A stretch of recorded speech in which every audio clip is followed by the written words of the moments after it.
श्री स्वामी समर्थ. स्वामी महाराज तुमच्या सर्व चांगल्या इच्छा पूर्ण करो ही स्वामींच्या चरणी प्रार्थना करते आणि आजच्या व्हिडिओला सुरुवात करते. पण त्या अगोदर चॅनल वरती नवीन असाल तर सबस्क्राइब करा आणि शेजारील बेल आयकॉनलाही प्रेस करा, म्हणजे माझ्या सर्व नवीन व्हिडिओचे नोटिफिकेशन तुम्हाला मिळेल आणि तुम्ही एक पण व्हिडिओ मिस करणार नाही. नवीन वर्षाला सुरुवात झाली की त्यानंतर पहिलाच येणारा जो सण असतो तो म्हणजे मकर संक्रांतीचा. मकर संक्रांत ही 14 जानेवारीला असणार आहे. पूर्णांक 13 जानेवारीला भोगी आणि 15 जानेवारीला किंक्रांत असणार आहे. असे हे मकर संक्रांतीचे 3 दिवस असतात. या 3 दिवसामध्ये पृथ्वी तलावरती जे सकारात्मक तत्व आहे तर ते अनेक पटीने सक्रिय असतात. आपल्या घरातील मुलाबाळांच्या कल्याणासाठी, आपल्या पतीच्या कुटुंबाच्या कल्याणासाठी या संक्रांतीच्या वेळेमध्ये म्हणजे या 3 दिवसामध्ये जमेल त्या दिवशी तुम्ही आपल्या मुलांसाठी हा एक उपाय करायचा आहे. प्रत्येक आईला आपल्या मुलांची खूप काळजी असते की आत्ताच्या सध्याच्या या धावपळीच्या जीवनामध्ये माझा मुलगा किंवा माझी मुलगी कुठेही मागे राहता कामा नये. त्यांची प्रत्येक क्षेत्रामध्ये प्रगती व्हावी. त्यांच्या जीवनामध्ये असणाऱ्या त्यांच्या ज्या काही इच्छा आहेत तर त्या पूर्ण व्हाव्यात.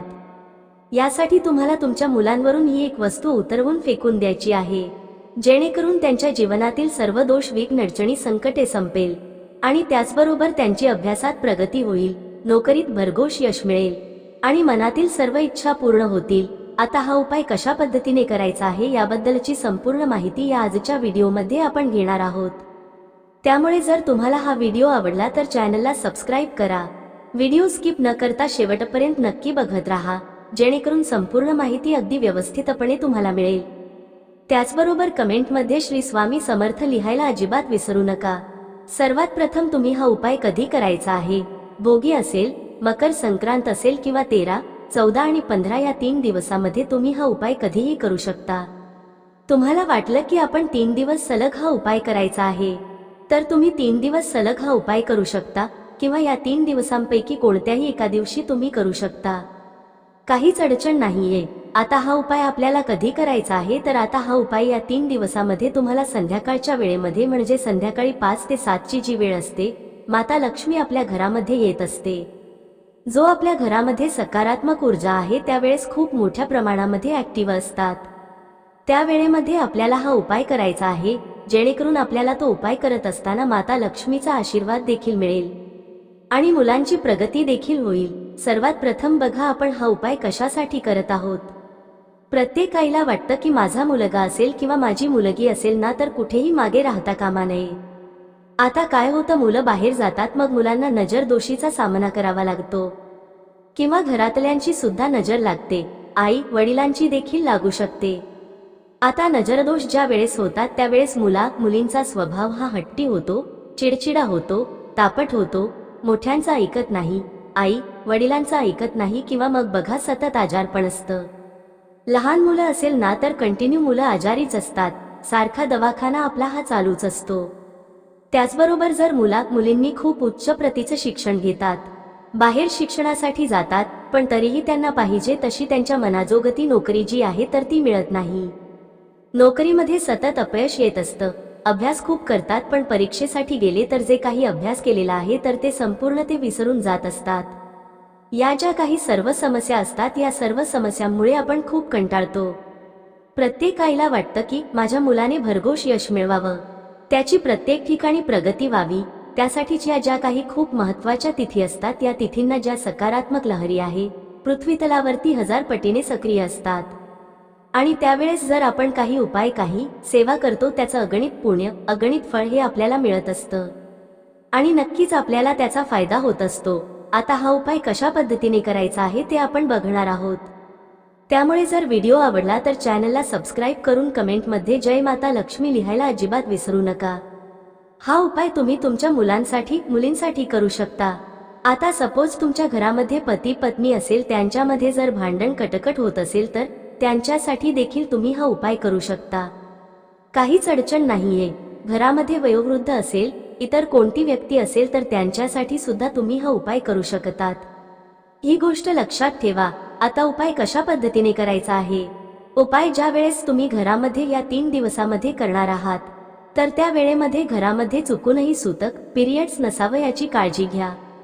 म्हणजे घरामध्ये सूतक नसावं, पिरियड्स पण नसावे, त्यावेळेसच तुम्ही हा उपाय करू शकता. जर नंतर करायचं असेल तर एखाद्या शनिवारी तुम्ही करू शकता.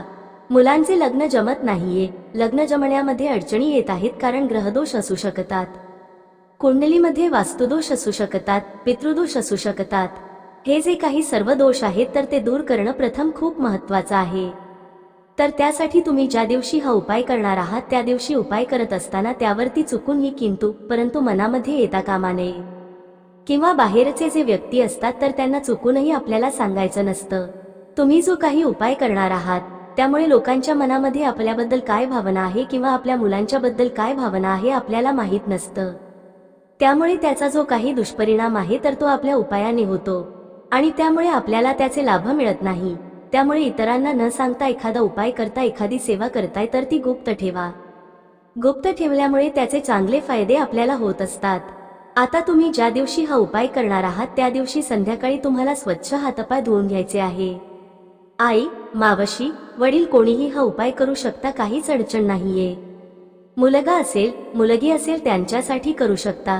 जर मुलं बाहेर गावी शिकण्यासाठी असतील तर त्यांच्यासाठी कशा पद्धतीने करायचा तेही सांगणार आहे. 2 मुलं मुली घरामध्ये असेल तर त्यांच्यासाठी तुम्ही सुद्धा करू शकतात. काय करायचं आहे, हातपाय स्वच्छ धुवायचे, देवघरामध्ये छान दिवा लावून घ्यायचा आहे, धूप अगरबत्ती लावून घ्यायची आहे. कारण एखाद्या मंगलमय वातावरणामध्ये ज्यावेळेस आपण एखादा उपाय करतो त्याचे अजून चांगले फायदे हे आपल्याला होत असतात. हे सर्व झालं की त्यानंतर तुम्हाला एक उतारा तयार करायचा आहे आणि हा उतारा आपल्याला मुलांवर उतरवून फेकून द्यायचा आहे. आता हा उतारा कशा पद्धतीने तयार करायचा आहे?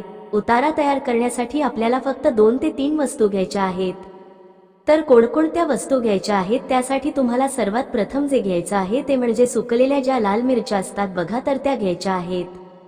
5 सुकलेल्या लाल मिरच्या घ्यायच्या आहेत आणि त्या एखाद्या पेपरमध्ये किंवा एखाद्या प्लेटवरती तुम्हाला त्या ठेवायच्या आहेत. त्यानंतर त्याच्यासोबत तुम्हाला आपल्या घरामध्ये जी शिराई असते बघा, तर त्या शिराईचा किंवा झाडूचा एक फळ तुम्हाला घ्यायचा आहे. कारण बघा, आपल्या घरामध्ये ज्या काही वाईट चांगल्या गोष्टी असतात तर त्या आपण झाडून टाकत असतो.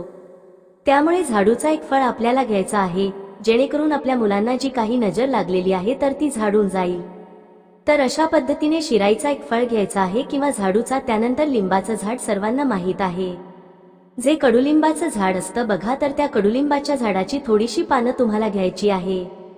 कडुलिंबाच्या झाडाखाली साक्षात 64 योगिनी निवास करत असतात आणि या 64 योगिनींचा आपल्याला फायदा होत असतो ज्यावेळेस आपण एखादा उपाय करतो कडुलिंबाच्या पानांपासून. तर आता कडुलिंबाची पानं घेतली की त्यानंतर त्याच्यासोबत थोडंसं मीठ घ्यायचं आहे आणि पिवळी मोहरी घ्यायची आहे. या सर्व वस्तू एकत्र करायच्या आहेत.